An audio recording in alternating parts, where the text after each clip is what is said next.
How's everyone today? Pretty good? Good. Yeah, it's been hot June and July, so if you've been reading the news, I'm sure you've seen that the whole world, or I should say Europe especially, seems to be, Europe and North America have been going through some very, very hot weather. I mean, Taiwan is hot. It's always hot, but I think the North American and European weather has been even hotter than Taiwan. Recently, it's been in the 40s, which is pretty crazy.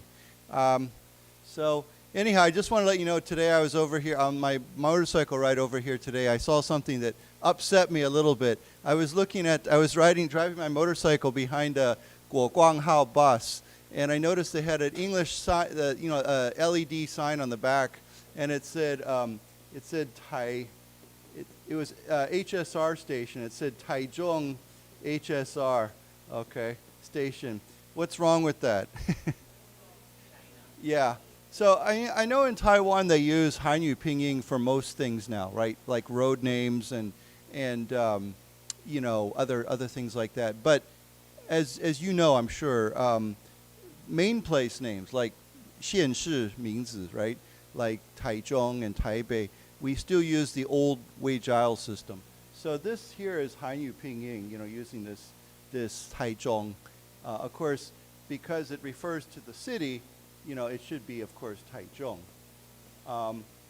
So I hate it when they do this because it confuses people, right? They look at that and they're like, why are they spelling it that way? Have we changed it to this or what? Now, sometimes, there are things that are a little bit confusing that maybe there's flexibility. For example, Fongjia University, they spell their name the old way, right? Which is fine. That's great. That's their official name, Fongjia University. But when I write about Fongjia Night Market, then a lot of people will just write with a J, right? Because Fongjia Night Market no longer refers to the university. It's talking about a night market. Of course, it's near Fongjia University. But so in my own magazine, usually that's what I do. Of course, I have to use their official name for Fongjia University, just like Donghai is spelled with a Tungchia. But so that's fine. That's their name. But then if I'm writing about Fongjia Yeshi, then I will spell it this way because I'm not talking about Fongjia University anymore. I'm talking about this. So anyhow, with this, I don't know, maybe they thought that because it's the HSR station, but it's still referring to the city.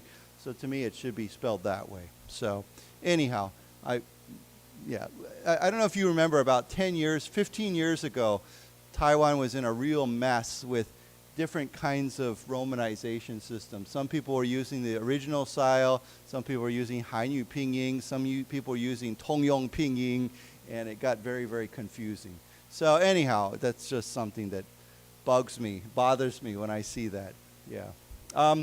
One other thing that bugged me, it's not my decision, of course, but I was driving home last night on Wenxing Road, and we talked about this the last time. Jialefu is changing their name, right? And I've been waiting to see, okay, what's their new English name? Do you know their new English name? It's called Prosperity Plaza. Okay. Talked to my foreign 外国朋友 about this, and we all agreed this is a stupid name. Okay. Because, when you say Carrefour, it seems very natural to just say, Carrefour, right? Everybody knows it's a name, right? And everybody knows Carrefour. But Prosperity Plaza just sounds, it just sounds cheap. It just sounds kind of dumb to me. So when I saw the name Prosperity Plaza, I said I can almost guarantee you that foreigners, 外国人 in Taiwan, I'm sure they're just going to keep saying Carrefour, Jialefu. I think they'll just keep using that name Jialefu because you can't say, I'm going to go shopping at Prosperity Plaza. It just sounds dumb. And I really wish they would have picked one word, as a name. And my friends were like, Tongyi, they must have many marketing people, right? People who know Xingxiao, people who research this. Why would they pick a name like that?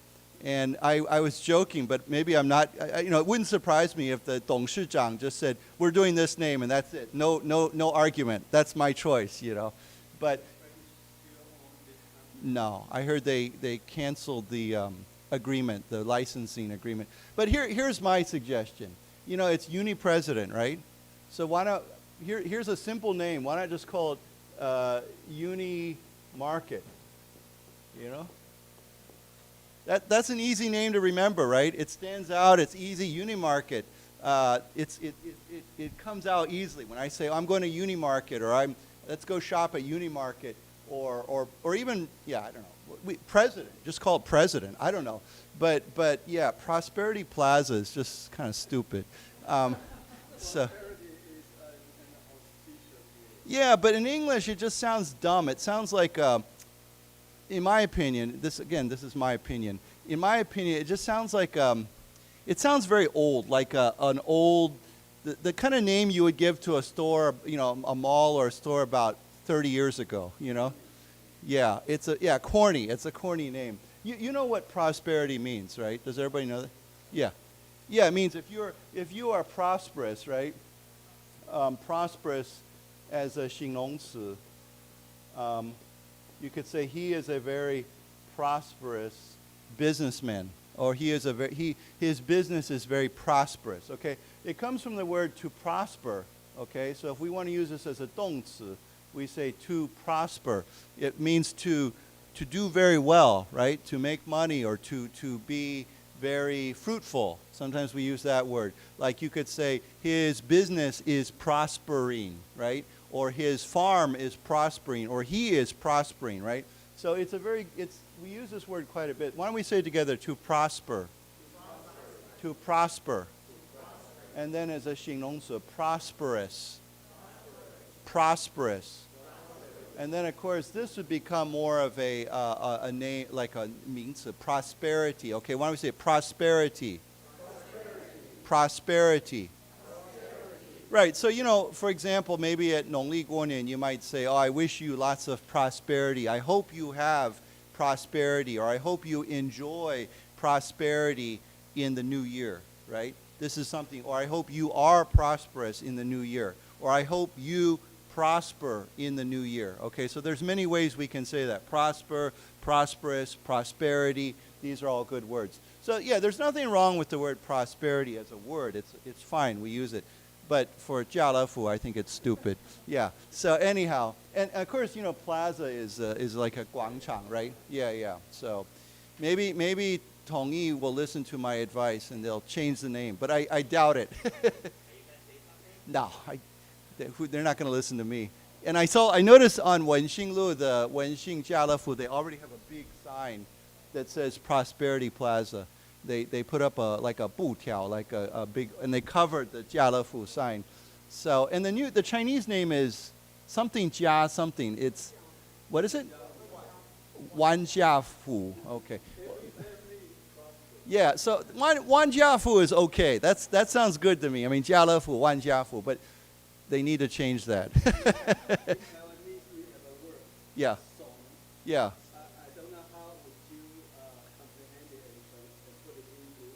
I don't know the song. I don't. Dorky, stupid, old-fashioned. Sometimes we say cheesy. Yeah, cheesy just means that. Yeah, it's funny because cheese is cheese. But if we say it's cheesy, it's yeah. It seems kind of silly. A little bit silly. Silly, cheesy, old-fashioned. I think that would have a different feeling to it. This just means it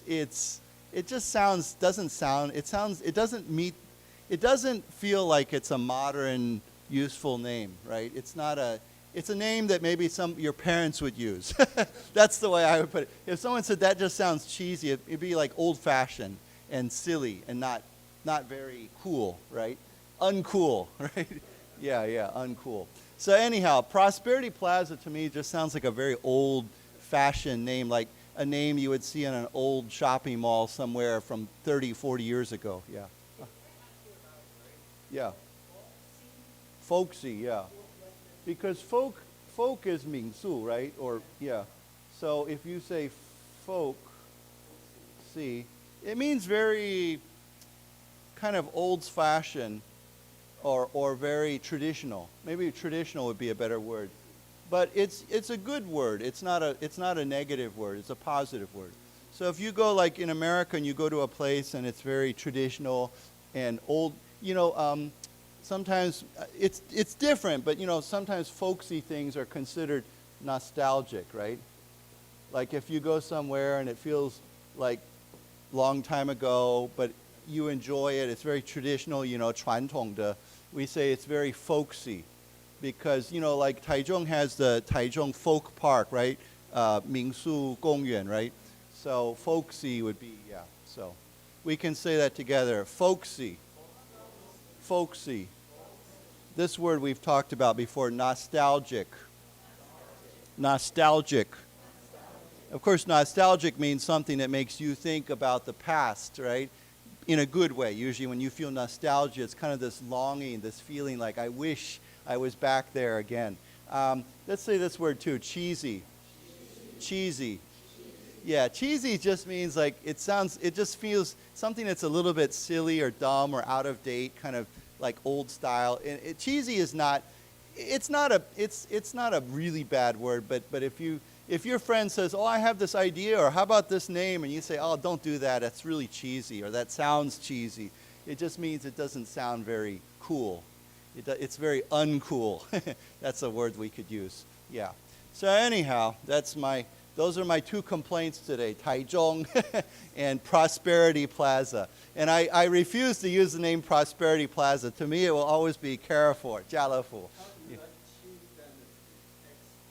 Qing? Yeah. Actually, Qing Dynasty is usually spelled with a Q. With a Q, yeah. For me, it's fine. That's okay. That's China's system, so if they want to use it, they can go ahead. But for a lot of foreigners, they don't know how to pronounce it. They still, it's amazing. Here's what I'll give you an example.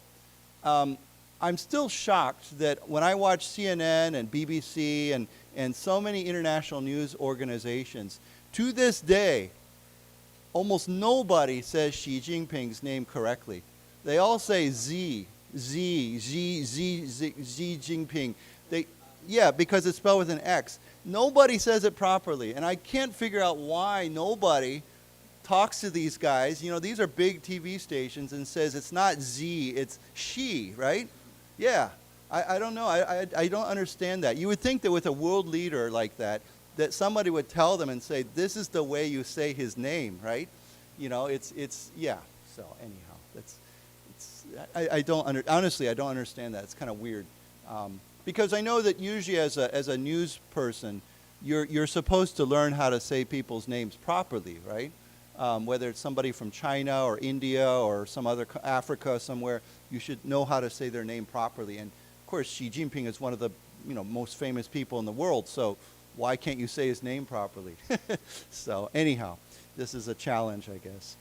Okay, so today I thought this was front page on some of the English American newspapers today. So I thought this is kind of interesting because I have friends who have done this, or they fall into this category, and so it's kind of very a controversial issue.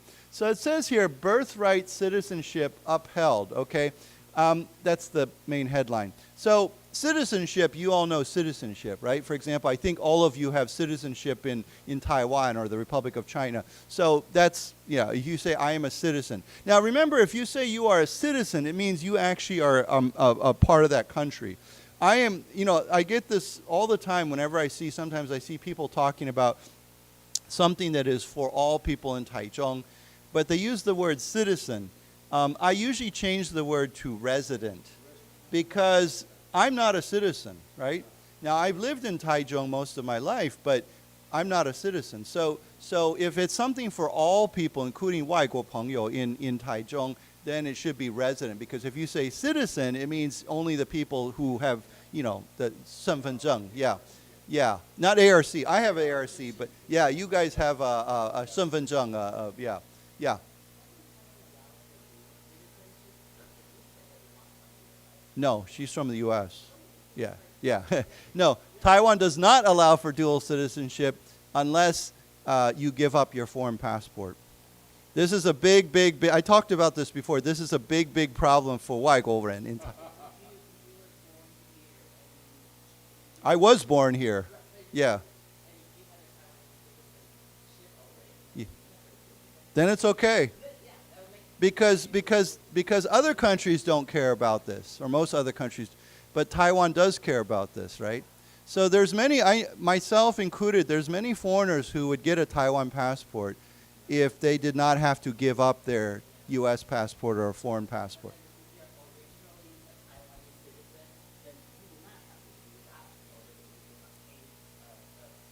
Yeah, Americans don't care. If the U.S.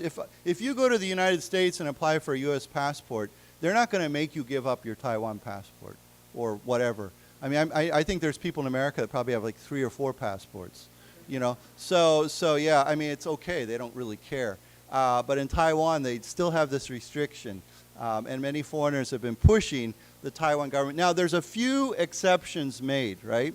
For example, if you can prove that you've done something amazing to help Taiwan, then the government will say, okay, you know, you're special, so we're going to give you a passport. Like, you know, there's a lot of these 传教士, right? They've been here and they helped Taiwan. They spent, you know, their whole life here, and the Taiwan government will say, okay, you know, you've really helped Taiwan, so we're going to give you a Taiwan passport. Yeah. I don't know. You can decide.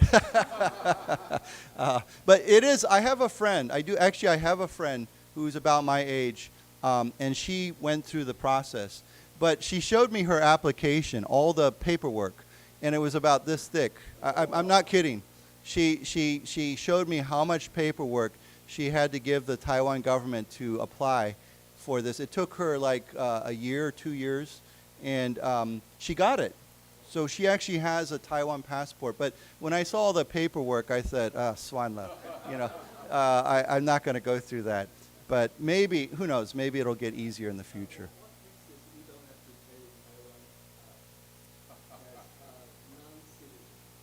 I still have to pay taxes in Taiwan.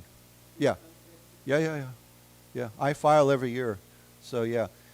Right now, the U.S. and Taiwan are discussing an agreement that that gets rid of double taxation. Because right now, if you're, I mean, it doesn't matter if you're Taiwanese or American, and you live in both places, you have to pay taxes in both places. But many countries don't have to do that. They have an agreement that says, okay, if I'm an American and I pay taxes in Taiwan, I don't have to pay taxes in the U.S. or whatever. So hopefully that will go through. You know, we're waiting. But right now I file U.S. taxes and I file Taiwan taxes. Yeah. You had a question?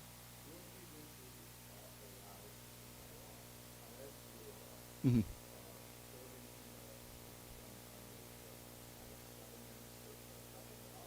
Yeah, you're allowed. I'm not allowed. Yeah. Many Taiwanese friends have U.S. passports or Canadian passports or Australian passports. But me, if I want to apply for a Taiwan passport, they say, no, give up your foreign passport. Yeah. Yeah. Yeah. So there you go. He gets that. But, right. Yeah.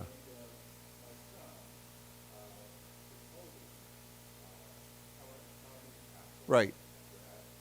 Right. Yeah. So that's why people like me think it's 不公平. Because if I go to Taiwan, if I go to the government, I say, I want to apply for Taiwan passport, they say, first, give up your U.S. passport. So that's not really fair, right? And no, anybody. Yeah, anybody. So I can't, even if I was born in Taiwan, I cannot get a Taiwan passport until I give up my U.S. passport. So I think Taiwan should change that because, you know, honestly, a lot of foreigners would get Taiwan passports if they did not have to give up their foreign passports. Because a lot of Taiwanese hold, like your son, hold dual passports. That's, you know, it's normal. It's quite common. Well, the court here just agreed against Donald Trump. So this is it's a very interesting situation. Now, I will say, some countries, if you give up your passport and then you change your mind and you want it back, they're very relaxed. I've heard Australia, 澳洲 is like that. If you say, I give up my Australian passport, and then 2 years from now you say, hey, you know what, I changed my mind, can you give it back? They're like, yeah, sure, here you go. Yeah, you can have it back. But 美国, no way. If you give up your U.S. passport, they're like, you're gone, yeah. So, yeah. So anyhow, this is very controversial, but it is interesting. So what does birthright mean? If something is your birthright, right, but it doesn't only apply to citizenship. If you say something is your birthright, it means it is some sort of 权利 that you were born with, right? So it's almost like something that you inherit, right? We've talked about the word inheritance before. So, we say my inheritance, right? So what is, when you are, because your parents gave birth to you, right? You might have a certain birthright to them. Like they might give you something. You might inherit something. You might have an inheritance, right? The 动词 is to inherit, right? Now, not everybody inherits things from their family. Some people do not. But many people, they inherit maybe money or property or something else from your parents. Now, of course, there are certain simple things that you get is your birthright, like your family name, right? When you're born, you get the name of your family. That's who you are. That's your birthright. It's something that is given to you because you were born into it, okay? So what, because we think birth and right. Right is, of course, 权利. So why don't we say together, birthright? Birthright. Birthright. Right, so you can say, that is my birthright. Okay, that is something I have. Why don't we say that together too? To inherit. To inherit. Inheritance. Inheritance. Right, we can say he is getting a big inheritance from his parents. Inheritance is a means, of course. And of course, we've talked about this before, but if you get an inheritance, you are an heir. This is the person. So you can say, I am an heir. He is an heir to his father's money, okay? Means he gets that inheritance. So when we say heir, we don't pronounce it hair. It's pronounced without the H. It's like air, like 空气, right? So A-I-R. So let's say it together, heir. Heir. Right, so you can say he is an heir to his family fortune. Okay, so anyhow, birthright citizenship upheld. Now, upheld, of course, means they hold it up. It means it was confirmed, okay? If there's a challenge or there's a discussion or a debate and something was upheld, it means it is supported. It will continue. So below that it says Trump's effort to redefine who is American rejected, okay? So Trump was trying to change the definition, okay? You know what definition is, right? To define, when you look up the dictionary, right? To define something, okay?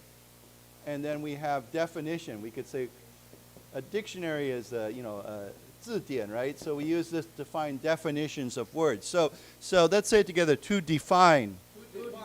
To define. You might say, how do you define that word? Or or if you're trying to describe something, what is the definition of that? Okay? Definition. Definition. So if we redefine something, it means we change the definition, right? So if right now this is the definition of that, but we're going to redefine it. We're going to change the definition. So Trump was trying to change the definition of what American citizenship is, right? Of course, this is very controversial because, this is something that we've had for, centuries or at least 200 years. Okay, so let's find out what's going on here because this is, I think, quite important.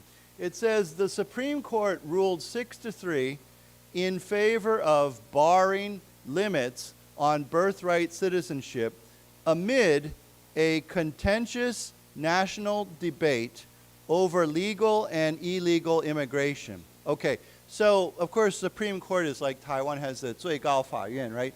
This is the American version. Why don't we say together, Supreme Court. Supreme Court. Supreme Court. Now we've learned the word supreme before. Supreme means top, right? Overall, right? It's the highest. Okay. So they ruled, they 判决 6-3. I mean, there's nine justices, 9 people on the Supreme Court, and they make these decisions. So 6-3 in favor of means they supported barring limits on birthright citizenship. Now, to bar means to what? Yeah, limit, to ban, to prohibit. We have to, as a 动词, we say to limit, 限制, right? To ban, to prohibit. Okay, there's many words like this.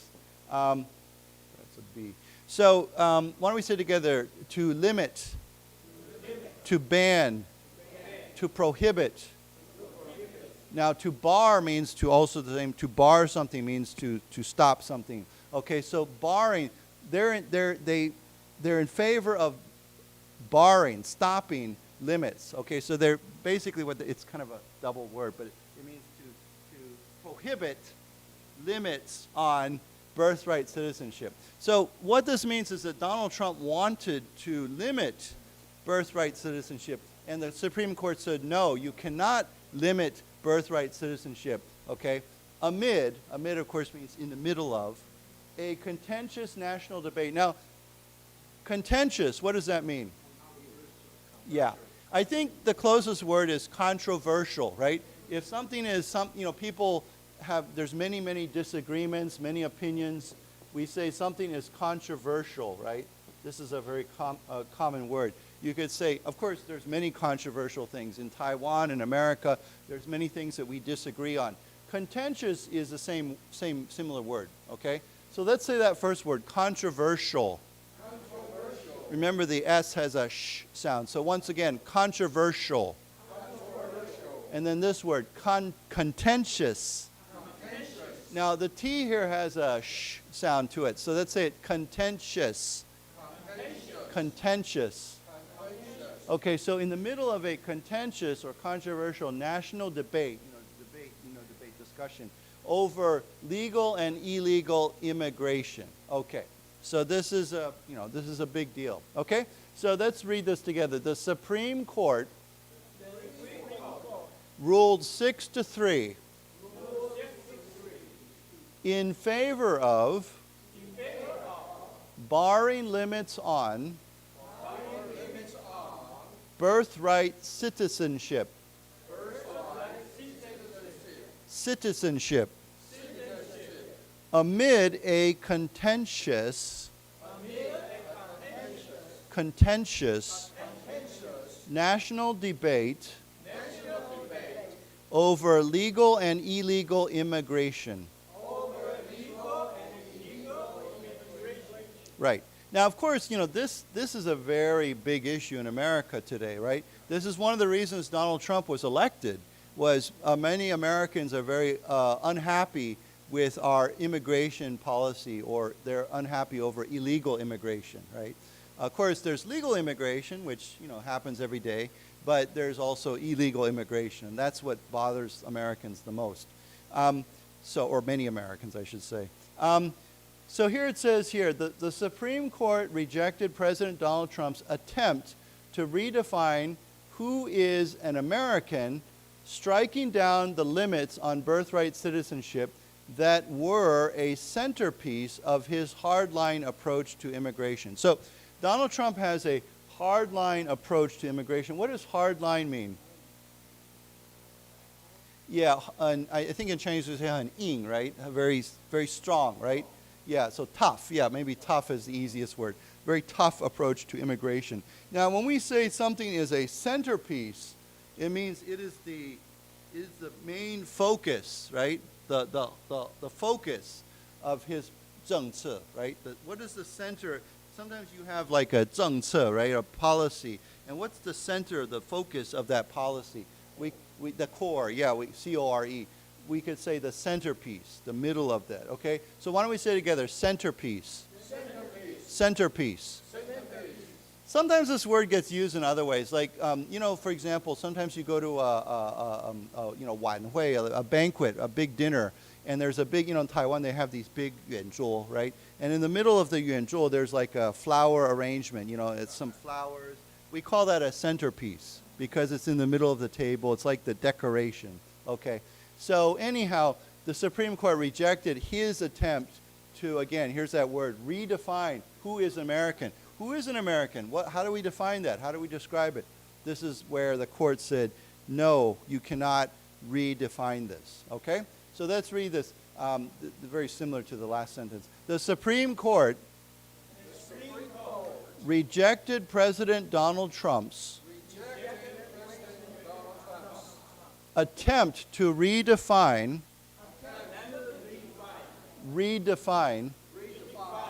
who is an American, striking down the limits on birthright citizenship. Citizenship that were a centerpiece of his hardline approach to immigration. Okay. It says here, the 6-3 ruling on Tuesday, June 30, landed as the nation gears up to celebrate its 250th anniversary, adding to the significance of a case that was already a blockbuster. Now I find this word to be a little bit odd in this context, in this setting, but what is normally, what is a blockbuster? Yeah, so, if you go to the movie theater to watch a blockbuster, it means a very popular, a hit, like a hit movie.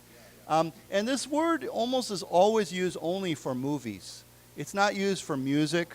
We don't say for a song, we don't say it's a blockbuster. For a song, we simply say it's a hit, right? But a movie, we would say it's a blockbuster. So, it's funny. I can't think of many recent blockbuster movies. It feels like Hollywood is, I don't know.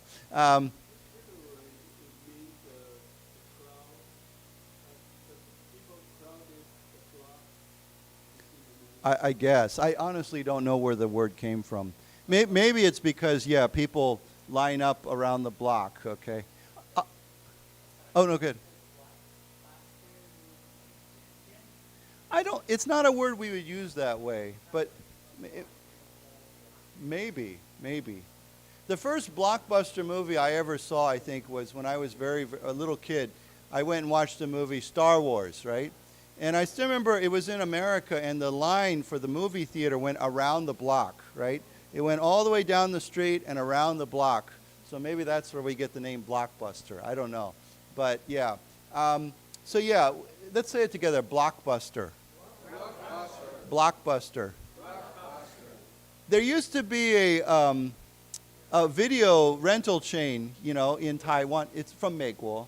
It went out of business. Yeah. Why? Because now everybody watches movies online, right? Or on specials, like Netflix, right?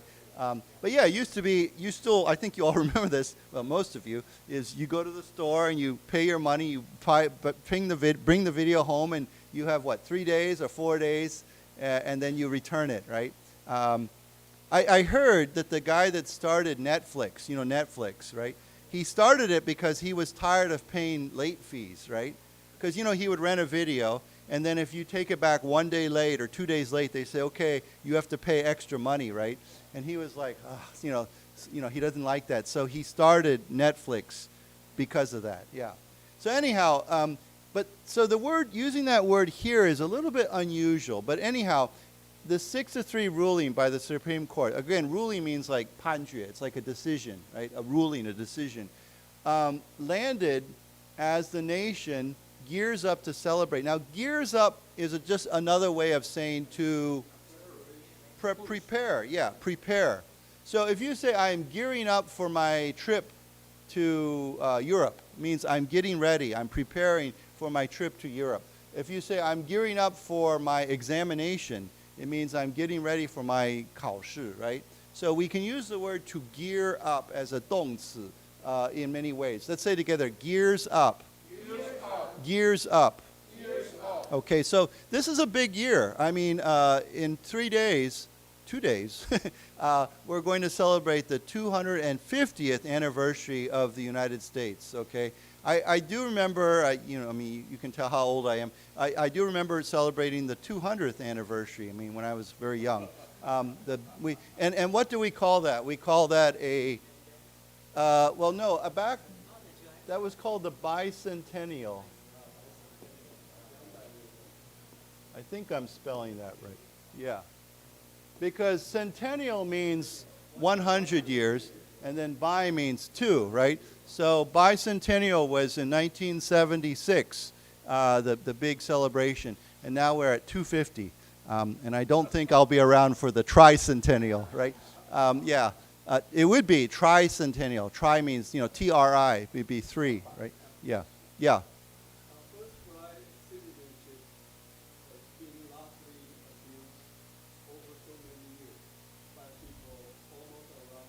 Yeah. Mm-hmm. Yeah. Well, it's. Mm-hmm. I think that certainly some people are maybe unhappy about it, but I think that there's a basic principle, 主义, that goes with it. It says if you're born in this country, you are a citizen. And if we redefine that, it opens up all kinds of problems, right? Because then, I think if you start to redefine who's a citizen of the United States, if being born there means you're not a citizen, or not necessarily a citizen, I think that creates the possibility of creating a lot of trouble. Because then maybe the government could say, well, even though your parents are Americans and you're born here, you're not a citizen. You have to do this and this and this. I think it creates too much trouble. Yeah, like a Pandora's box. You open it up and then you've got all kinds of problem. People saying, well, is he a citizen or he's not a citizen or what? So I think from our very earliest days, and I have to research this. I'm not sure if it's, I need to go back and check. I'm not sure if it's in the Constitution or 宪法 or what. 14th Amendment? Okay, well, there you go. You know better than I do. Well, that's good. Yeah, right. Yeah, so there you go, right? So if back then you were a slave, a black person might be a slave, and then what makes them a citizen? Well, they're born here, right? So I think that this is why the Supreme Court said, no, we can't change that, And I think perhaps there's other ways to limit this. I'll give you an example. You said like many people from China, I know this is popular, they even have like a 旅行社 that say, okay, you can go to America and have your baby there. Or what? Oh, okay. I don't know. But I think, here would be a way maybe the U.S. immigration might change that. They would say, if you're pregnant or you're so long along, if you're more than 3 months along in your pregnancy, you're not welcome here. Or we really need to make sure you're going to go back to your country and give birth, not give birth here. That would be an example of doing this without changing our 宪法, our constitution. So, yeah, sure, it's controversial. It's difficult, but I think we have to do this, right? Yeah, it's a tough situation, because I think in Donald Trump's mind, all these people that go to America to have babies, to him, I think that's kind of like illegal immigration, because you're illegally, to him, this is in his mind. And I'm sure many Americans agree with him, but not all Americans agree with him. Yeah.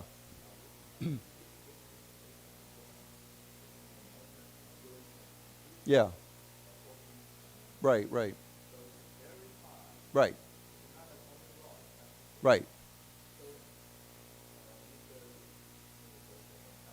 Mm-hmm.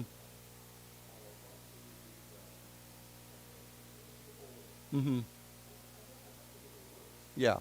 Well, anyhow, the Supreme Court said no, so that's the main point. So yeah, I think that illegal immigration or immigration is very controversial in America today. And of course, you know, what he wanted to do would not be, by some standards, would not be unreasonable. I mean, obviously I'm a good example, right? I was born in Taiwan, but I don't get Taiwan citizenship automatically. That's not my right here. And many countries are that way. If you're born there, it doesn't make you a citizen.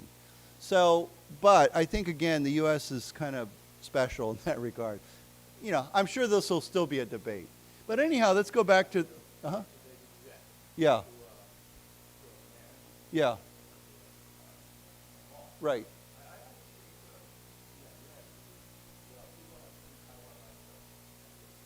Right.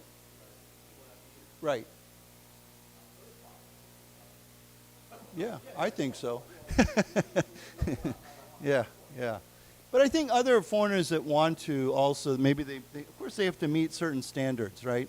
But if they meet those standards, I think Taiwan should consider opening up more. Because, I'll give you an example. This goes to a deeper issue. Taiwan, one of the biggest problems Taiwan faces today is the population is shrinking. Lowest birth rate in the world, right? I mean, this is a big problem. And the government, you know, Lai Ching-te or whoever can say, I'm going to give you more money for this, more money for that, more money for that. It's not going to change anything, I think. Because I think this is a cultural change. I think the younger generation just says, hey, I don't need to get married, it's not important. Or I don't need to have kids, it's not important. Or I only need to have 1 or 2 kids, and that's enough, right? That's a cultural change, and that's already changed. I don't care how much money you give people. It's not going to change their thinking.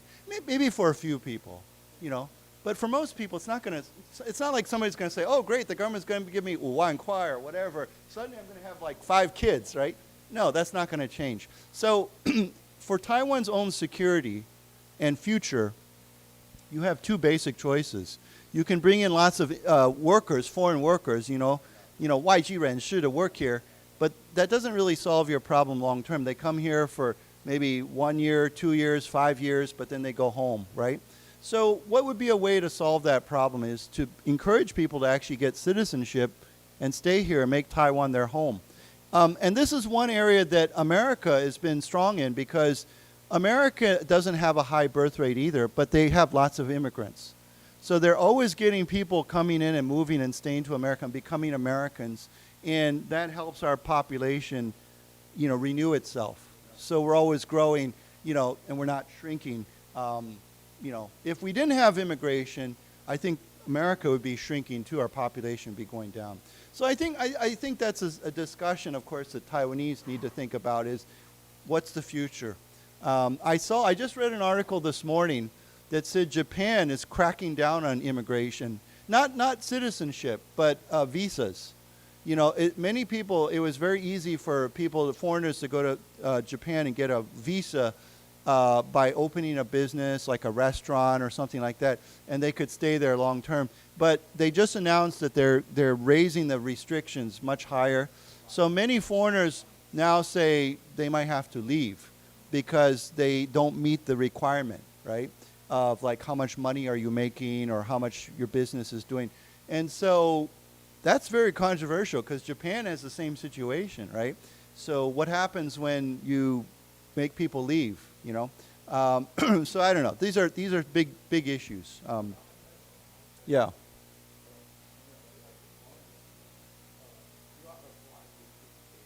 Yeah. Mm-hmm. Mm-hmm.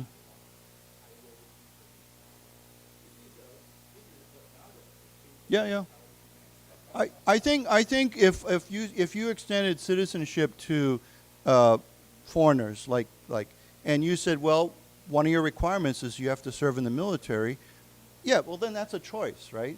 You can say yes or no. You can say, yeah, I will, sure, I'll do that.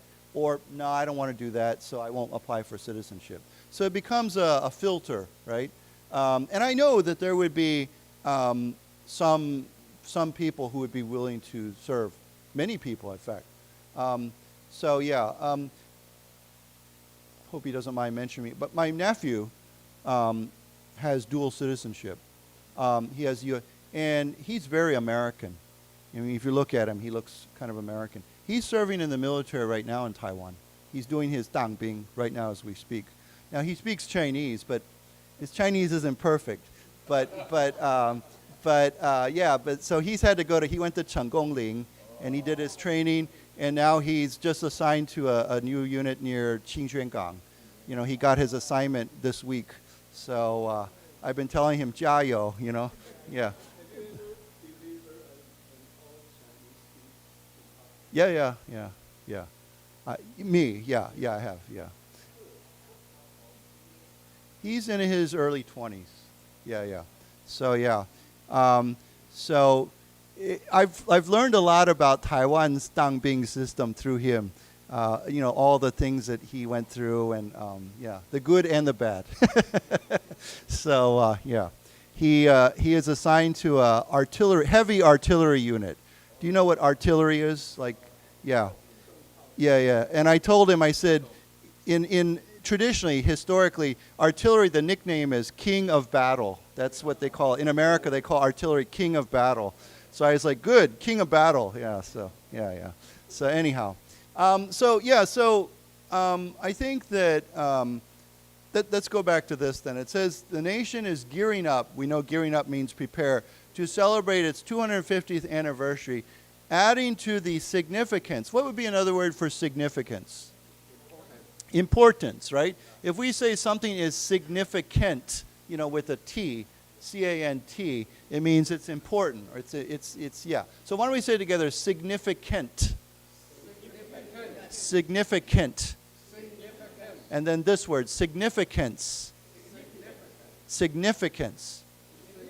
You notice the accent is a little bit different. If you say something is significant, or this is the significance, okay, it's just a little bit, said it a little bit different. Okay. So this case, of course, was already a blockbuster. It was very, very important, very high profile, very controversial. Yeah. Yeah, this is I feel like this word is also very unusual when we talk about a ruling. What's another word for ruling? Does anyone know? With judgment, but there's even a better word. Decision or verdict.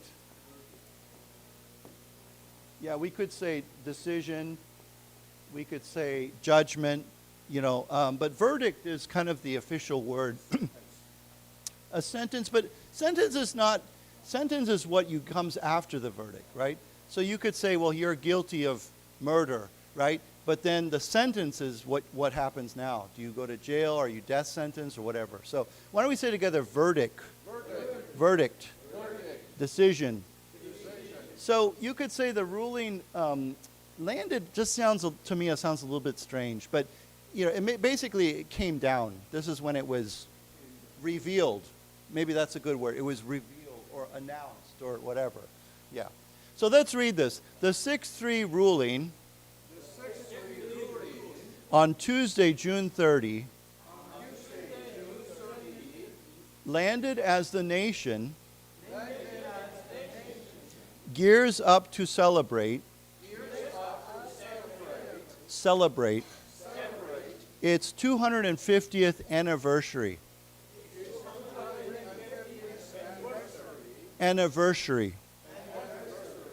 Adding to the significance of the case. One more time, significance of the case. That was already a blockbuster. Blockbuster. Right. Blockbuster can be a 形容词, or it can stand up by itself as a 名词. So you could say, I'm going to see that blockbuster movie, or you could say, it is a blockbuster, or I'm going to see that blockbuster. So you can use the word either way, okay? So let's go on. It says here, and it came months after the court killed Trump's signature tariffs, another repudiation of the expansive authority the president has claimed since returning to the White House last year. Okay, so this decision by the Supreme Court came down after the court killed Trump's signature tariffs. Okay, you know what tariffs are, right? We've talked about this, right? 关税, right? It's, so why don't we say it together? Tariffs. Tariffs. What does signature mean? Yeah, it's like you're something that 代表 represents you. I'll give you the perfect, I've talked about this before, I think. Like I write many restaurant articles, right? If you go to a restaurant and you ask the 老板, you say, what is your 招牌菜, right? We say signature, right? And so I think I heard you say the word trademark or your trademark or signature. Hallmark, yeah, hallmark would be another word. What does signature normally mean? Yeah. Have you seen Donald Trump's signature? Yeah. It's this big, yeah. I always wonder how many times, has he always signed his name that way? But it's very big, yeah. Yeah, it fits his personality. No, I'm not going to do a but that's a good example. He has a dance, he likes to 跳舞 when they play YMCA and all these other songs, and it's his signature, but we say that's his signature. It's like his 招牌, right? It's his, yeah. So that's a good word. Why don't we say together signature? Signature. Right. So sometimes we are famous or we are well known for something, right? Maybe it's the way we dress, maybe it's our hair, or maybe it's something. But we say, oh, that's his signature outfit, or that's his signature look, his look, appearance. It's something that when I see that, I connect that with him, right? It's his, 招牌. Okay, so the court killed Donald Trump's signature tariffs. Of course, he was talking about tariffs and tariffs and tariffs. He said, and this killing his tariffs was another repudiation of the expansive authority the president has claimed. Before we look at that word, it says expansive authority the president has claimed. Expansive, what's another word for expansive? Well, yeah, so when we think of, what's this? We think it's very wide, very broad. B-R-O-A-D, very broad authority. So if you say I have very expansive authority, very broad authority, means my authority covers many things, right? I claim authority. I have authority over that and that and that and that and that. That's what Donald Trump was trying to claim, right? He wanted authority over citizenship, authority over tariffs, or many things. So we say that is very expansive, because expansive means to expand. Expand means to get wider, right? E-X-P-A-N-D. So why don't we say together, expansive. Expansive. Expansive. Okay, and he's claimed that since returning to the White House last year.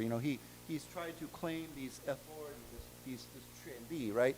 But this is a good word. I don't think we've learned this.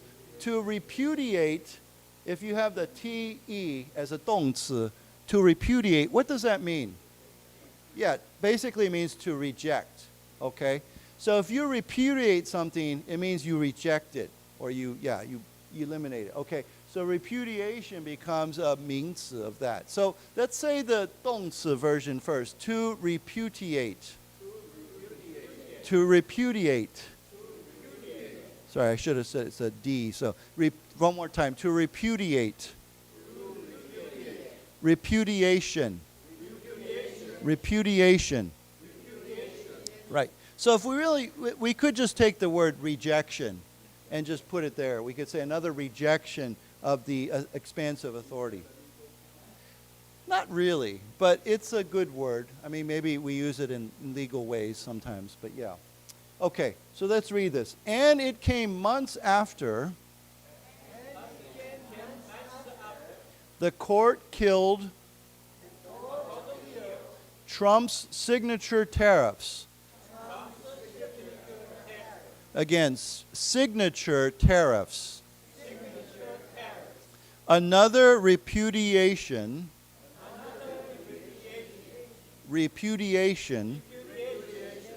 of the expansive authority the president has claimed since returning to The White House last year. Okay. So let's go on. It says here, but in other immigration cases, including last week's ruling allowing Trump to end deportation protections for hundreds of thousands of immigrants, the justices backed the president's authority. So when we say backed, what's another word for that? Supported, right? If you back something, it means you support it, right? You can say, I back his plan. I back his project. It means I support it, okay? So, although the Supreme Court rejected the birthright citizenship limitations, they did back Donald Trump's authority to do what? To end deportation protections for hundreds of thousands of immigrants. Now, what does deportation mean? To kick out. It comes from the word, the Dong says deport, okay? Deport means you send somebody away from, you kick them out of your country. We only use this word usually for countries, right? I can't say I deported him from the building. I could say I evicted him from the building, okay? Evict, if you get kicked out of your building or your house, you are evicted, okay? Or to evict, okay? Why don't we say it together? Evict. Evict. Yeah. So, if you stop paying your rent, like you have your 房东 and you say, "算了, I'm not going to pay my 租金 anymore," you're probably going to get it. We call it eviction notice, right? It's a document that says you must leave within whatever, how many days, because you no longer have you're not paying your rent. So we say he was evicted from their house. Okay. So why don't we say it together one more time? Eviction. Eviction. But for countries, we say deport. They were deported from the country, or deportation. This is a deportation process. So let's say this as a verb. To deport. To deport. Deportation. Deportation. Right. So sometimes Taiwan, the police will catch a illegal worker here, right? Somebody that came here and maybe they stayed over their visa or they were here illegally, and they will be deported. Of course they arrest them and then they deport them. Yeah. So this ruling, last week's ruling, allows Donald Trump to end deportation protections. So that means that there were some protections against getting deported. So maybe, I don't know, maybe the government say, well, we're not going to deport you because you can stay here for this and this reason. But the court said, no, if you want to end those protections, these people, if you want to deport them, you can deport them, okay? You have that authority, okay, for hundreds of thousands of immigrants. Now, of course, these are immigrants mostly with special situations, right? They may be in America because they came here to America illegally, or maybe they claim some sort of special status, like refugees. You know what a refugee is, right? So if you say, well, I'm running away from my country because there's a war or because something's going on, or I need your protection, so America might give you refugee status. So I'm not saying that's the case here, but it could be, right? So let's read this. But in other immigration cases,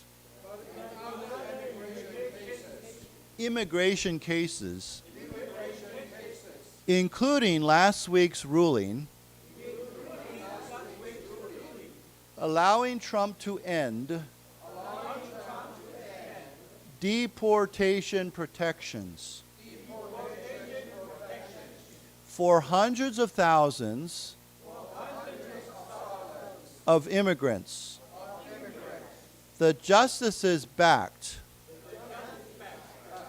the president's authority. Right. Okay. So it says here, in their latest decision, however, the justices said Trump cannot change the definition of birthright citizenship with the stroke of a pen. Trump's push to make that change upended how the constitutional guarantee, long considered a bedrock American principle, had historically been understood. Okay, so there's some good words here. First of all, the justices said Trump cannot change the definition of birthright citizenship with the stroke of a pen. What does that mean? Right, to sign a law, or you said an executive order, right? Executive is, you know what an executive is, right? We have an executive, yeah, but it's executive, like we have executives in companies, right? We have executives in the government. In Taiwan we have the 行政院, right? So that's an executive, right? So, yeah. So, the president has a certain amount of authority, 权力, to write an executive order. It means a presidential order. So, there are some things that the Congress, 美国大会 has to agree on. There are certain things that have to be decided in other ways.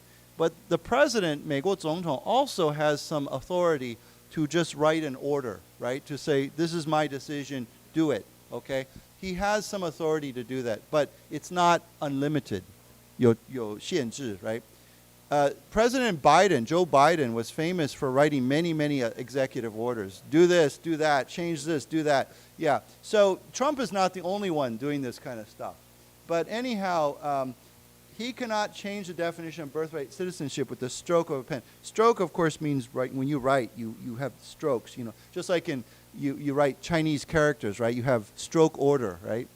This always makes me I get very 紧张 because sometimes I go to some office and they say, oh, can you write your address in Chinese? And I say, sure.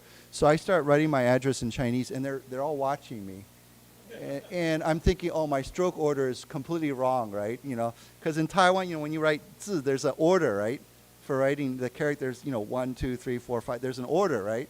And so I'm always worried that my stroke order is wrong. But they're all, huh? Yeah. But what makes me nervous is they're watching me. They're like, okay. So anyhow, we say the stroke of a pen. Okay. So it says here, Trump's push to make that change. He wanted to change this. Upended that constitutional guarantee. Okay, when we upend something, what does that mean? Yeah, but what is the idea in your mind when you say to upend? Yeah, it means to turn over. To turn over. Because we say upend, right? To upend means to flip over. So if I upend this table, it means I turn it over. I flip it over. Or you upend a boat, like a boat, and it capsizes, right? It turns over. So it's the idea of turning something upside down. Completely changes it, okay? So why don't we say together, upended. Upended. So he was trying to upend how the constitutional guarantee, of course this is a guarantee, right? If you're born in America, you're a citizen. That's a constitutional, 美国宪法 guarantee, okay? Long considered a bedrock American principle. Principle, of course, is 主义, right? So this is a good word, bedrock. What does that mean? Yeah. So when you build a house, right, you should have a strong, what do we call that? Foundation. So another word, instead of bedrock, we could say foundational or foundation. Okay. We could also add al. Foundational as a 形容词. So you know what a foundation is, right? This building, every building should have a foundation. If you don't have a foundation, the building will collapse, right? Maybe when it rains or something. So we could say a foundational American principle. It means it's one of the most basic, and it's a foundation for our American ideas, right? If you're born here, you're a citizen. That's it. Okay. So why don't we say together, bedrock. Bedrock. Foundation. Foundational. Okay. So he was trying to change how this guarantee had historically been understood. How do we understand that? What does it mean? This is our Constitution. Okay. Does everybody understand that? Any questions? Okay. Okay, let's read this then. In their latest decision, however, the justices said Trump cannot change the definition of birthright citizenship. One more time. Birthright citizenship. With the stroke of a pen. Trump's push to make that change upended how the constitutional guarantee, again, constitutional guarantee, long considered a bedrock American principle, had historically been understood. Right. So I just want to say again, here it's a 形容词. So it would be, this would be like foundational, right? But you could say this is a bedrock, because then it becomes a 名词, and then it's a foundation, right? So it can be used in either way. Of course, Trump's push, of course, means Trump's attempt, right? We say his push. If you are pushing to do something, or you're making an effort, you're attempting to do something.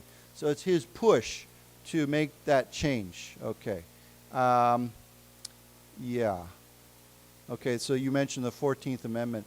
So he says here, writing for the majority, Chief Justice John Roberts said, children born to parents who are unlawfully or temporarily in the United States satisfy the citizenship clause of the 14th Amendment. Now, clause is like a section, a provision. It's like, if you have a law, like a law, there will be a clause. There's many clauses like this, or it's like a if that, or if this, or in this case, or whatever.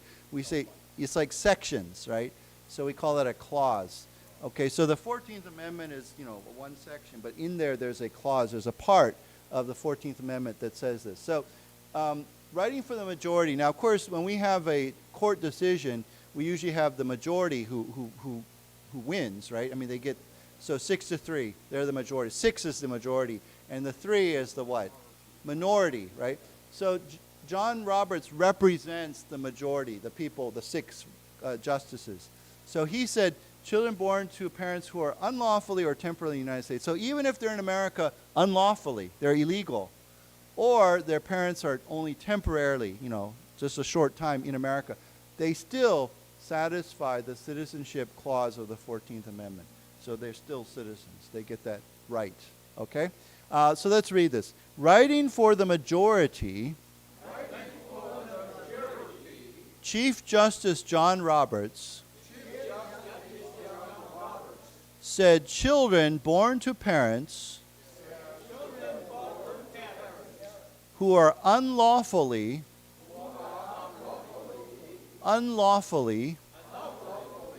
or temporarily in the United States satisfy the citizenship clause. Let's say it again. Citizenship clause of the 14th Amendment. Amendment. You know what to amend means? Amend means what? To change. Yeah. So amendment is a 名词, right? So, we have the American Constitution, 宪法, but then they added amendments, changes to that Constitution, or in a way, changes, or we could say additions to the Constitution, extra things. So, Americans really pay attention to our amendments because our amendments guarantee us many of our rights, right?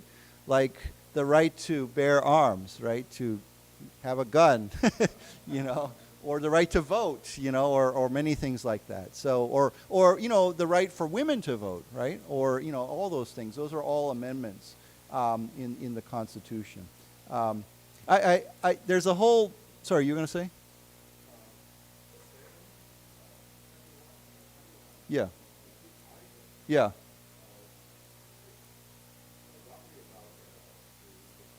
Right. Mm-hmm. rights to the citizens. Yeah.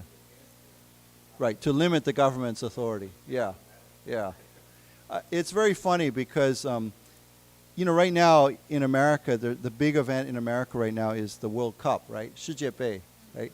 And if you go on YouTube, there's hundreds of videos from 外国人, especially Europeans, that are going to America for their first time, and they're just amazed. They're just like, this is great. I think many Europeans have a negative attitude towards America, but they go to America, and there's so many things they love about America, or they're shocked by. And it's very funny, the things that they talk about that I would not think about. Like, one thing, of course, they all talk about is the food, how big the food is, like, and how much food you get when you order. And they really, it seems like many Europeans really love, even the French, they say how good they really enjoy, especially like 美国烤肉, right? Barbecue, Texas barbecue.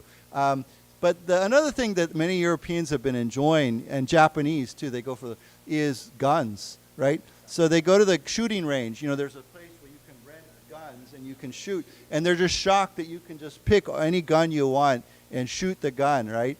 And so that's another thing that they're like, in Europe, we can't do this, right? We can't just shoot a gun.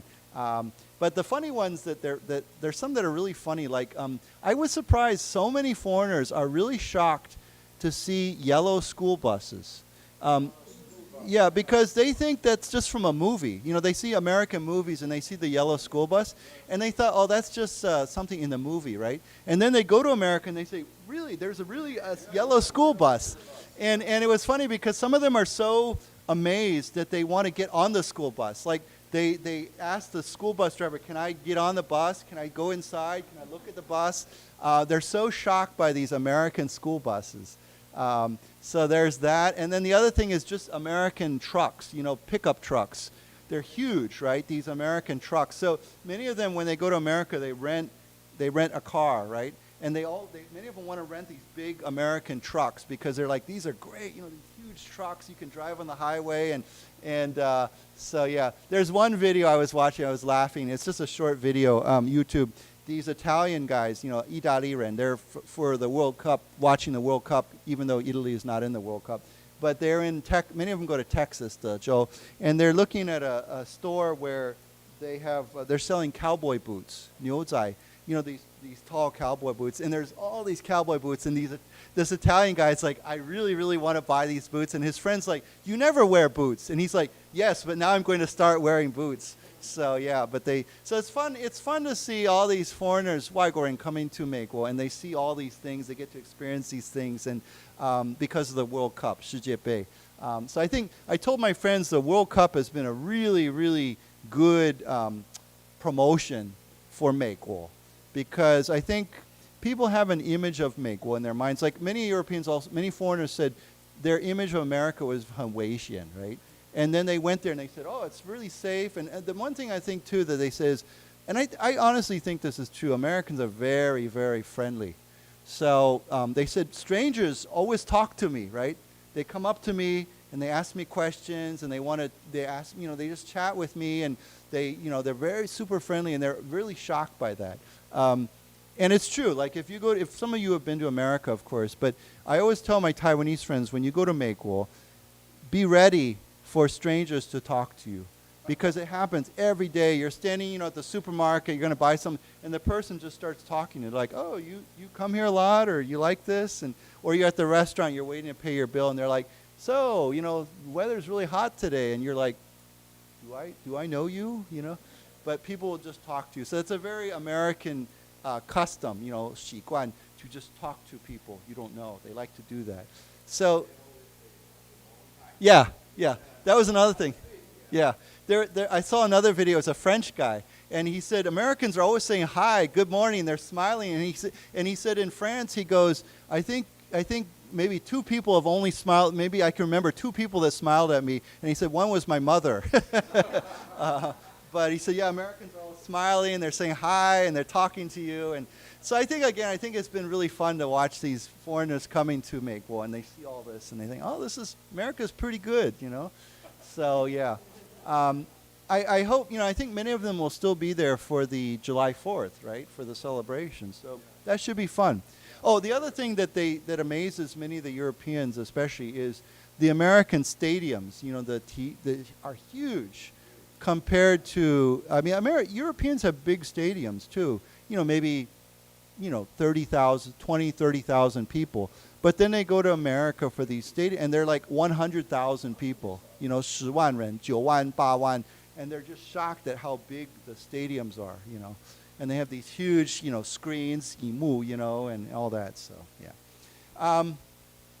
Even the university stadiums, like American university football, not 足球, but, yeah, 橄榄球.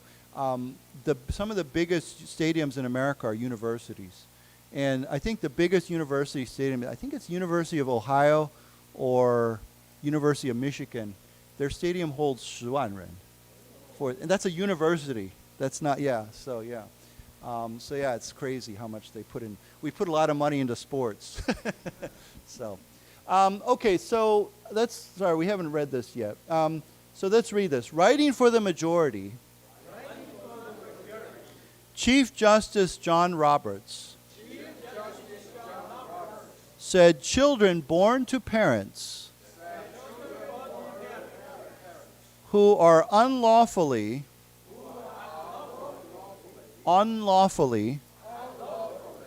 or temporarily in the United States satisfy the citizenship clause.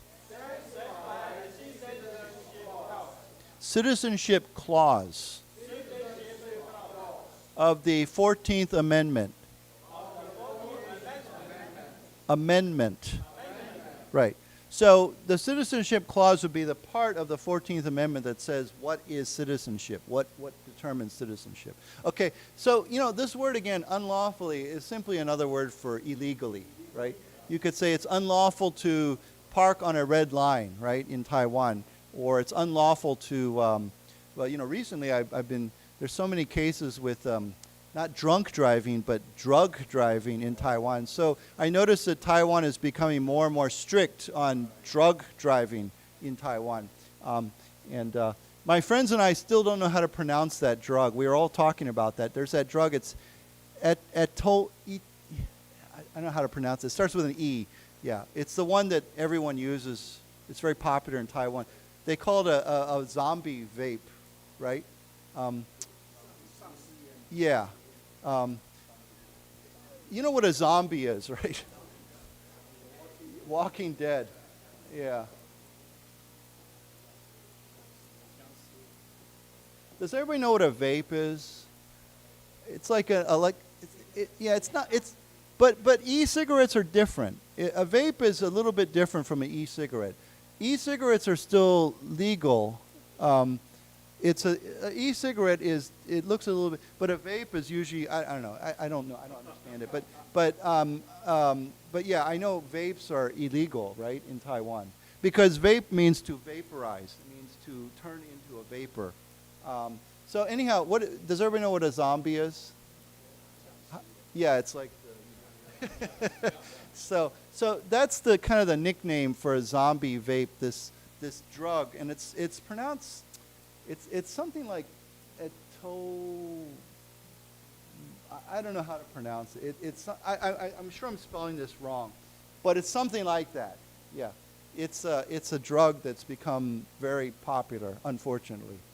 I might be spelling that wrong, so don't copy that. So yeah, it's a problem. But anyhow, that's very, very unlawful in Taiwan. Okay. So let's read a couple more paragraphs, and then we'll go to a new article.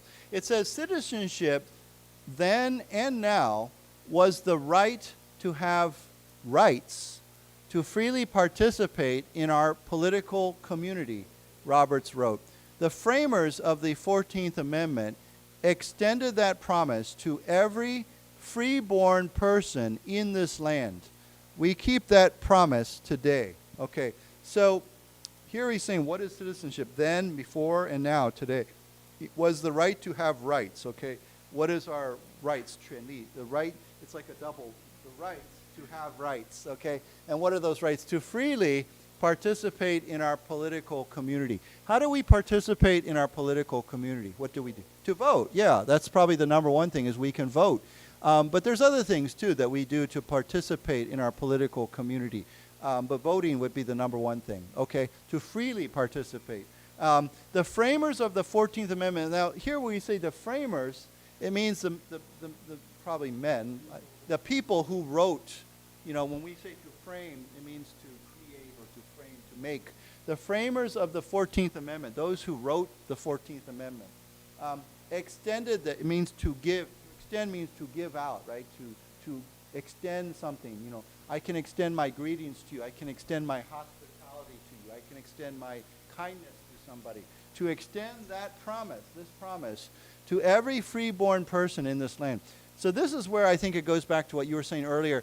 After the American Civil War, 美国内战, right? Freeborn person in this land. So you're born, you're free. You know, freeborn means you have the rights. You're born in this country. You have those rights, period. That's it.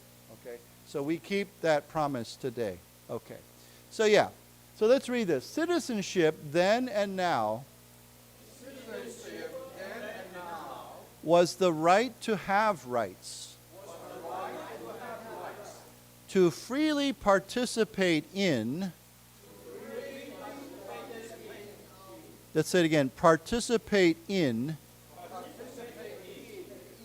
Our political community. Roberts wrote. The framers of the 14th Amendment extended that promise to every freeborn person in this land. We keep that promise today. Right. Okay. I'm not going to read this, but it says here that three other of the court's other conservatives. Conservatives, of course, means conservative judges, right? 保守. Three of the court's other conservatives. Roberts is a conservative too, but three of the other conservatives dissented. Now this is a word, what does to dissent mean? To disagree, right? So let's say you know, we're having a discussion or a debate or argument, and I say something, but you say, you know, I dissent, or it means I disagree. Now we don't say the word in normal everyday, you know, conversations. We don't use the word dissent as much. We would simply say I disagree, or I have a different opinion. But dissent is a word that we use often in courts or in political discussions. Someone has an argument and someone dissents. It's like to disagree. So why don't we say together, to dissent. To dissent. Dissented. Dissented. There's a very similar word. If you are someone who's against your government or your political system, we call that person what? A dissident. Yeah. I think I'm spelling this right. Is that? I think that's right. Dissident? Is that right? Okay. I think so. So, is that correct? Correct. Okay. So a dissident would be. Okay, I'll give you an example. Did you see the news just a few days ago? A Chinese dissident got on a little boat, and he went from China to Korea. Yeah, he was trying to get to Japan, but he was a former policeman before he was a 警察, and he started criticizing the Chinese government for Tiananmen and many other things, and so they arrested him. They threw him in jail, and he tried to flee China many times. He got to Taiguo, and they arrested him. Now his wife and daughter or son, they made it to Canada, but Taiguo sent him back to China. So he tried to leave. He tried to escape. He even tried to swim from Fujian to Jinmen, and he didn't make it. So finally, this time he got a small boat with a motor, And he was sailing from China across the ocean, and he was trying to get to Japan, but then he started to have his engine had some sort of 毛病, or something was going wrong. He lost power on his phone. So he thought, okay, I'll just go straight to Korea. And so he made it to Korea, and from there, the Canadian government allowed him to come to Canada. So he would be a good example of a dissident, right? Somebody who is against their government or their system. Okay, so why don't we say together, dissident. Dissident. Right, okay. Yeah. Bork? B-O-R-K. Yeah, from the 1980s, I think. Yeah. Yeah. Right, I think so. Yeah, I forget. Yeah. Yeah. Indiana. Yeah. Okay. Yeah. Yeah. Those anyone who gets nominated for the U.S. Supreme Court, usually they have a very long record, and many achievements for serving in the judicial branch. It's very interesting when you think about when you look at the people who are in the court, who they are, and they usually try to balance, like Clarence Thomas, obviously he's black, and there's always a woman. There's usually one or two women on the court, but yeah, they try to balance those things out. But yeah, it's a very important court.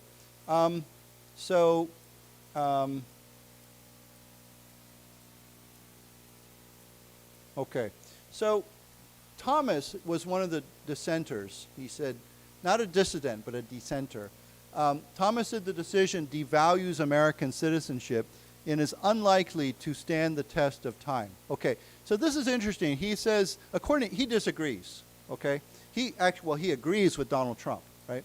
So he says that opening up citizenship devalues American citizenship. Now this is a good word. What is to devalue something? To reduce the value of something. Okay, so let me give you an example. If you buy a product, but then let's say you buy something at the 百货公司, and then later on they find that maybe the product is not useful anymore, or maybe it's not the quality is very poor, the 品质 is not good. That might devalue that product, right? Because before the product was very valuable, but now the value is dropping. It's not worth as much. But what else can we devalue? We can devalue money. Cars, yeah? Okay, that's a great example. So you know what they say, it's if you buy a brand new car, you go to buy a brand new car, the moment you drive the car out of the dealership, it's devalued by what, 20%, 30%? You lose the value immediately that's another good word, to depreciate.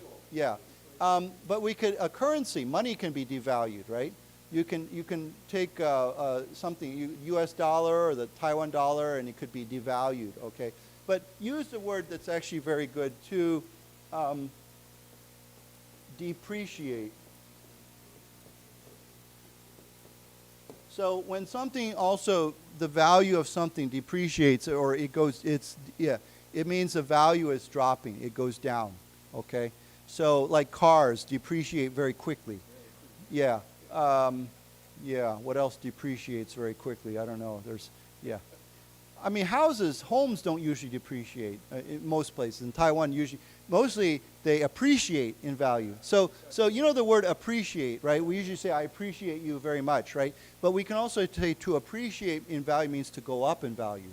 So, it's a word that we all know, but we use it in a very different way. If something is appreciating in value, it means it is going up in value, okay? So the word appreciate can be used in different ways. Again, we usually say, I appreciate his help, or I appreciate this weather, right? But we can also say the value of my home is appreciating. It means it's going up. Well, we hope it's going up. In Taiwan, it's up and down sometimes, yeah. So anyhow, let's read this. Thomas said the decision devalues American citizenship and is unlikely to stand the test of time. Okay, I didn't talk about this, but what if you say this will stand the test of time or will not stand the test of time? What does that mean? Yeah, it will last, right? So you know, many things stand the test of time, right? You could say this idea stands the test of time. Means no matter when it is, that is still an idea that we have, right? Like, I don't know, human rights, right? 人权 stands the test of time. Doesn't matter if it's yesterday or today or tomorrow, it's still the same. It doesn't change. But if it does not stand the test of time, it means it won't last. You know, it'll change in the future. Yeah. Okay, so anyhow, I don't want to keep going on this, but I think it's a very interesting debate, and I'm sure the debate will continue. Maybe not this, because once the Supreme Court says something, you know, it will usually stand for a very long time. But, you know, there's other debates about immigration, you know, what do we need to do and or not do, and who, you know, do we, you know, I have American friends who are very strongly on both sides, right? I have American friends that feel like we should close our borders and we should crack down against illegal immigration, period. You know, we should really stop that. It's out of control. But then I have other American friends who seem to think that, yeah, illegal immigrants are okay. I mean, you know, we can welcome them and we can give them a way to become citizens, and you know, they're running away from something and we need to help them, and you know, so there are different perspectives on that. But yeah, it's a tough situation. Yeah.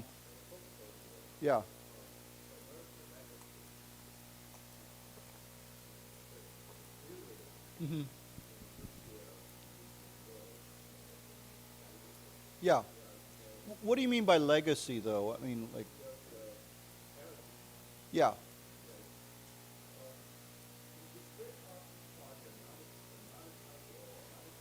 Right. Right. Yeah.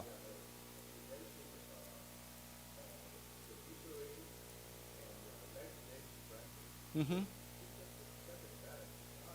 Right. Right. Right. Are you saying the legacy of the amendments, the Bill of Rights, or? Okay. Okay. Right. Right. Yeah. Yeah. I mean, I'm confident that the Americans overall will. So, you know, there are certain things that are very foundational. They're bedrock to our system, and I think that most Americans support those things and value those things. And you know, sometimes because of situations, people want to change things, right? Like illegal immigration, they might say it's out of control, so let's crack down on other things. But I think that that's why we have a Supreme Court. Is a Supreme Court should look at everything very carefully and say, is this right or is this wrong? Can we do this or should we not do this? So yeah.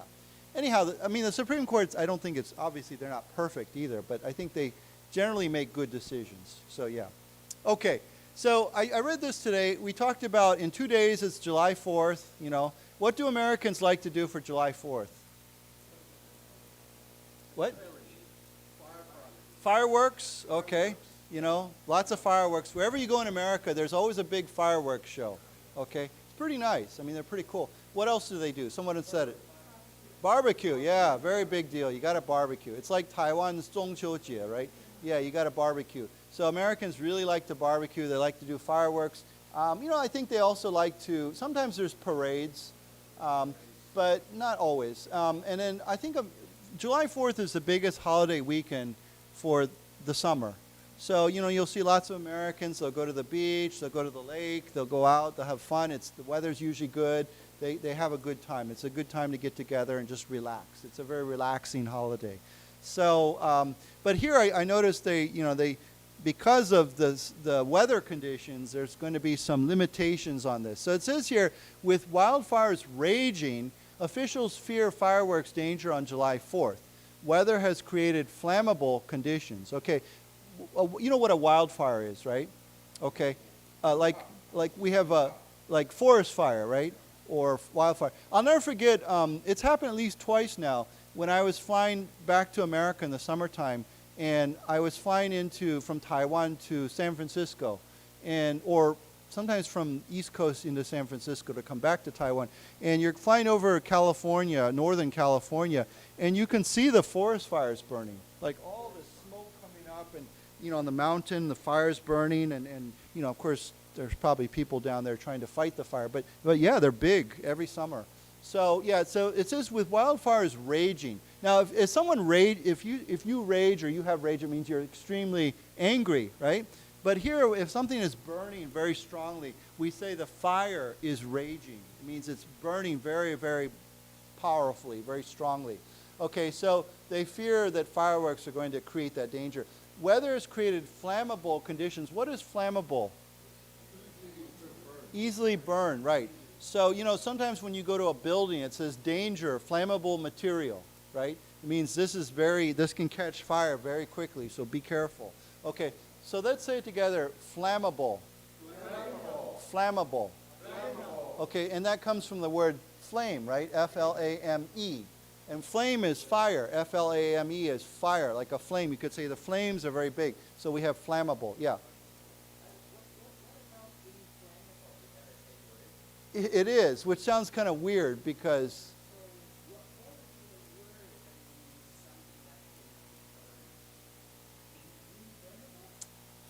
Good question. Inflammable. Yeah, I don't know. I don't know if there's a word, a specific word that means, I think we just say fireproof. Yeah, fireproof. F-I-R-E-P-R-O-O-F, right? If something is fireproof or fire resistant, right? Many people buy watches that are waterproof, right? But if they're water resistant, that means that they're not completely waterproof, right? It means if water gets on your watch, like it's 下雨一点点, it will be okay. But you can't go, 潜水 or something with your watch, right? It's not waterproof. It's water resistant. Okay. So with fire, you could say the same thing. You could say this is fireproof or fire resistant. Okay, meaning that you can't just go walking into a fire and you'll be okay. It maybe will help guard you, but it won't protect you 100%. So yeah, he mentioned something very interesting though. If we add the word I-N, inflammable, it's the same idea. It's the same meaning. If something is inflammable, okay? Is it British? Maybe, I'm not sure. But it seems kind of strange because you would think that inflammable means not flammable, but yeah, inflammable. Okay, so the weather has created flammable conditions. It says here, deadly wildfires raging across western states have prompted fire officials to ask patriotic Americans to pause before lighting fireworks this year. What does patriotic mean? Yeah, you love your country, right? That comes from the word patriot, right? So if someone is patriot, a patriot means they love their country. But if you are patriotic, then it becomes a 形容词, okay? Now, if you're not patriotic, we say you are unpatriotic, okay? So we add a UN. So if maybe someone says, I'm not going to sing my 国歌, and you say, oh, you're very unpatriotic, or, so yeah, so we say patriotic or unpatriotic. So why don't we say this first word together? Patriot. Patriot. Patriotic. Patriotic. Unpatriotic. Unpatriotic. Right. So the deadly wildfires raging across the western United States have prompted, what's another word for prompted? Triggered or caused fire officials to ask patriotic Americans to pause, means to stop, not do it, before lighting fireworks this year. Okay. It's interesting because in America, you can see these big fireworks shows, but in America, not all states allow you to buy fireworks, right? Some states it's legal for me, not, of course fireworks show is for the government, right? But for me, if I want to buy fireworks, some states it's illegal, and some states it is legal. So it's very funny because if you drive down, I know personally, if you drive down the East Coast of the United States, and you go into one state where it's legal, they'll have these big fireworks kanban, right? And signs that say, buy your fireworks here, right? So people will buy their fireworks and they'll bring them back to their home state. Yeah. So yeah. So let's read this. Deadly wildfires raging across western states have prompted fire officials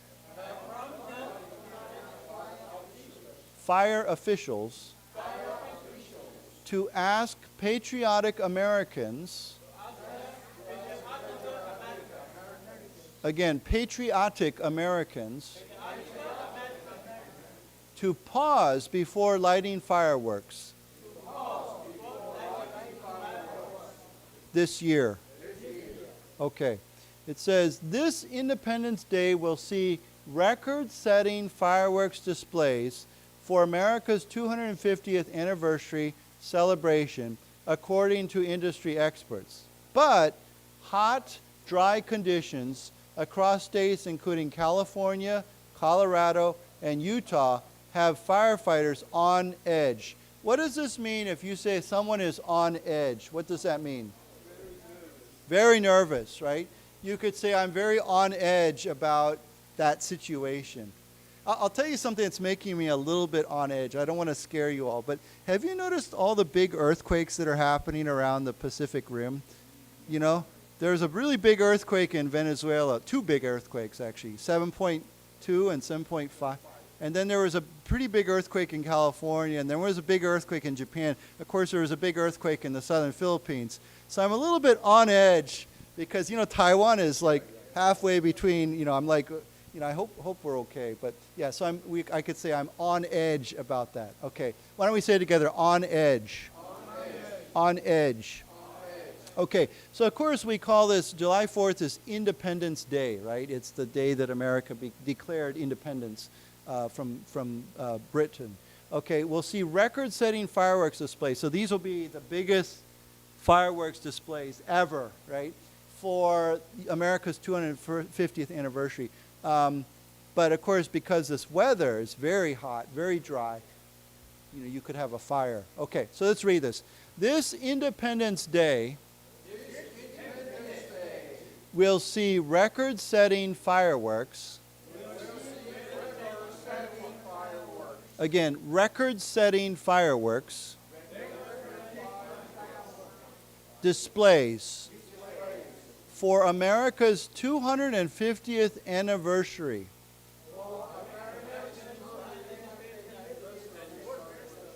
Let's say it again, 250th anniversary celebration. According to industry experts. But hot, dry conditions across states, including California, Colorado, and Utah, have firefighters on edge.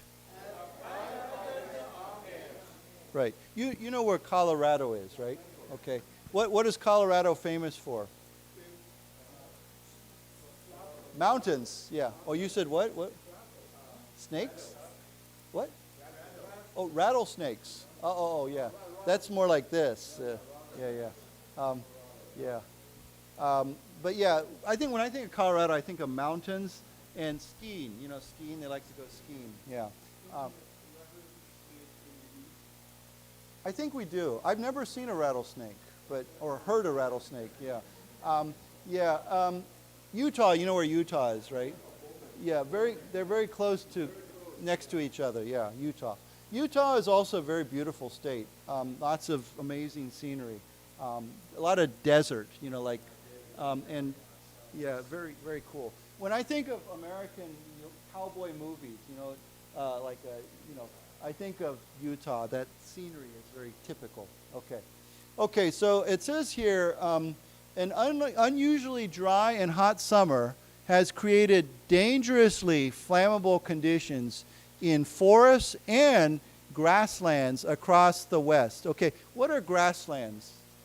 Yeah, there's a word that we use in America, and we talk, when I was a child, we always learned this in our history books. It starts with a P. What do we call it? Does anybody know? Yes. So we talk about the American prairie. Prairie is that really, you know, if you look at the central part of the United States, you have long, just hundreds of miles of flat grass. You know, it's a plain. You know, a plain is you know what a plain is, P-L-A-I-N. It's a flat land, right? But a prairie is a plain that's covered with grass. And it just goes on and on and on and on. So if you ever drive across like Illinois or Iowa or Nebraska or South Dakota, you know, many parts of that middle part of America, we say that the prairie, it goes on forever. It just goes on and on. And of course, over the last 150 years, a lot of the prairie became farmland, right? Because they dug up the prairie and then they planted corn and wheat and other things. But why don't we say together, prairie? Prairie. And that would be, grassland usually is like a prairie. I mean, not all grassland is a prairie, but prairie is that long, flat plain. Okay, so let's read this. An unusually dry and hot winter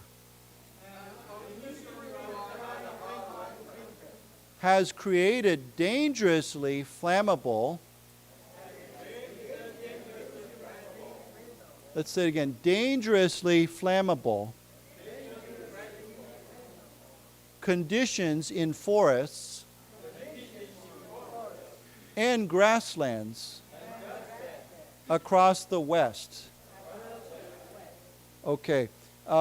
Utah Governor Spencer Cox on June 25 issued a rare statewide executive order, there's that word, executive order, allowing communities to restrict consumer fireworks, although commercial displays are still permitted. Okay, so he's the Zhouzhang of Utah. So he issued, it means he fa chu chi, a rare means very unusual, statewide, across the whole state, executive order. So remember we talked about Donald Trump and Joe Biden. They have many statewide executive orders. This is for the governor, you know, the Zhouzhang can have an order allowing communities to restrict. What does restrict mean? Yeah, limits. Like we could say limit, L-I-M-I-T, right? Limit, restrict. Consumer fireworks. So a consumer firework is what I was just talking about. If I go to the store and I buy fireworks for myself, that's consumer fireworks. So they can restrict that, they can limit that, although commercial displays are still permitted. So that's the commercial displays would be the big fireworks shows. Like, you know, in Taiwan they have big fireworks shows in the summer in, where is that? Penghu. I was going to say Penghu, yeah. Yeah, they have the big commercial fireworks displays. So, yeah. So, anyhow, they're allowing certain areas to restrict that, to limit that. Okay, let's read this. Utah Governor Spencer Cox on June 25 issued a rare statewide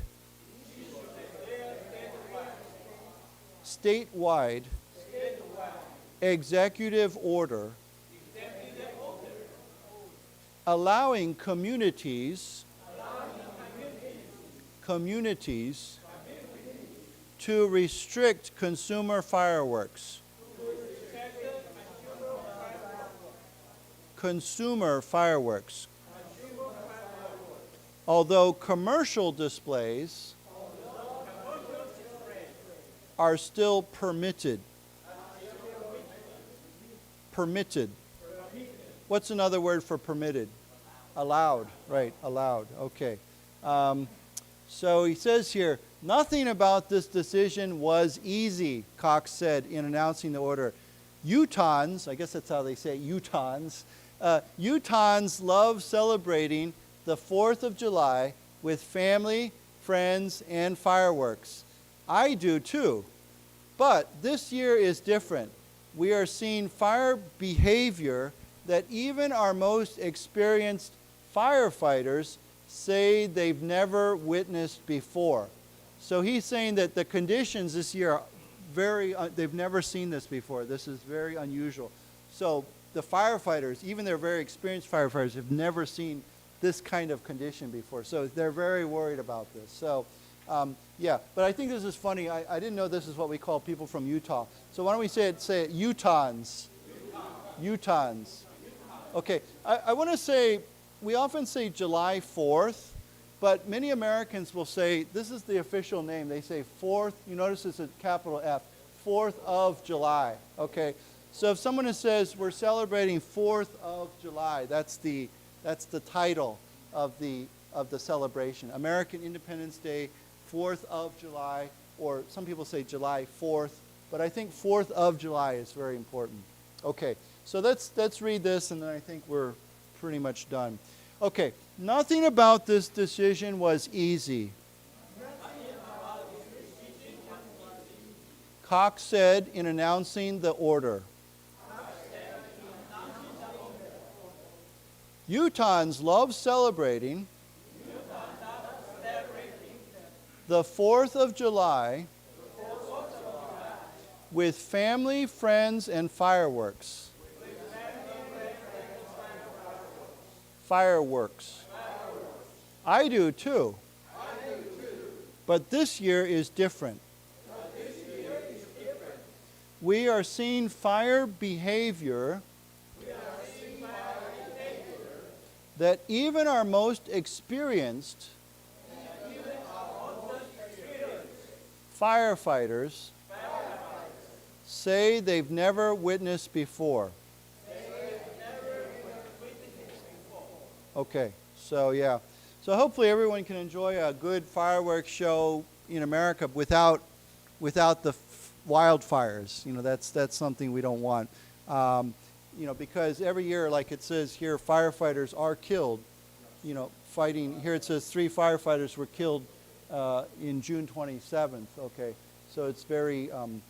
It's interesting. I know. I know actually a woman. She lives in She's lived in American woman. She's lived in Taichung for a long time. That's what she did when she was younger, as a part-time job. Was they pay you money to go fight fires, and it's tough, you know, because you have to. A lot of it's digging, right? They have to dig these long areas. They clean out all the trees and the grass, and they dig like a trench. So if the fire comes, hopefully the fire won't jump to the next, you know. So yeah. So yeah, it's a real battle. Okay, good. Well, I hope you have. I know you don't celebrate 4th of July, but yeah.